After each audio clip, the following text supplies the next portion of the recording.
Samantala, good news po sa mga motorista, posible raw na may big-time rollback sa mga produktong petrolyo sa susunod na linggo.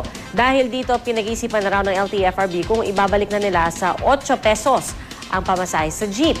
Balita natin ni Bernadette Reyes. Mula noong Abril, 4 na beses na nag-rollback ang diesel. Humigit kumulang 2 piso na ang natapyas sa presyo.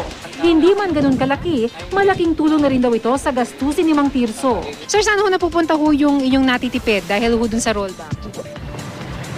Sa ngayon, napupunta sa maintenance namin at saka nakakadagdag ng pambili sa pagkain namin.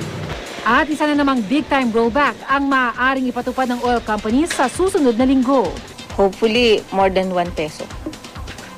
Kasi depende yan dahil 3 days pa lang naman nakita natin. So, may 2 days pa but hopefully hindi masyadong ma-offset yung if ever mag-reverse yung trend.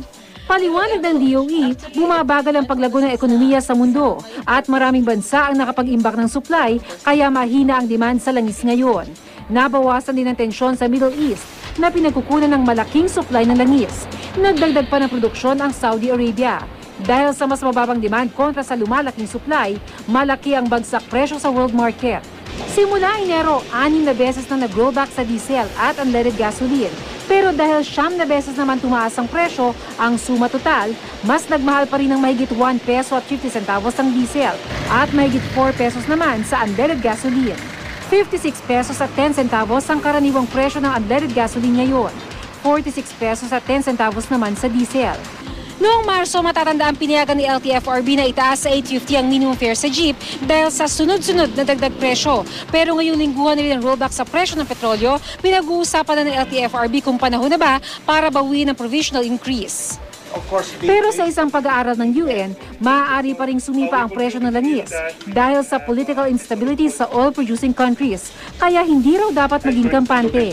To find out alternative energy sources, both in terms of diversifying the countries from where they are sourcing. Ganito rin ang sinabi ng DOE.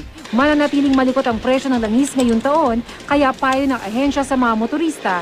We have to have energy conservation, energy efficiency as a way of life. Plan your trips. Diba? Tapos maintain mo yung sasakyan, huwag mong i-overload. Pero sa Tarlac, tila hindi problema ng mga jeepney driver ang mahal na krudo. Ang ginagamit kasi nilang kapalit ng diesel, pinagprituhang mantika. Wala naman daw nagiging aberya sa kanilang pagbiyahe, pero may itim na usok ang ibinubuga ng mga jeep na gumagamit nito. Bernadette Reyes, GMA News.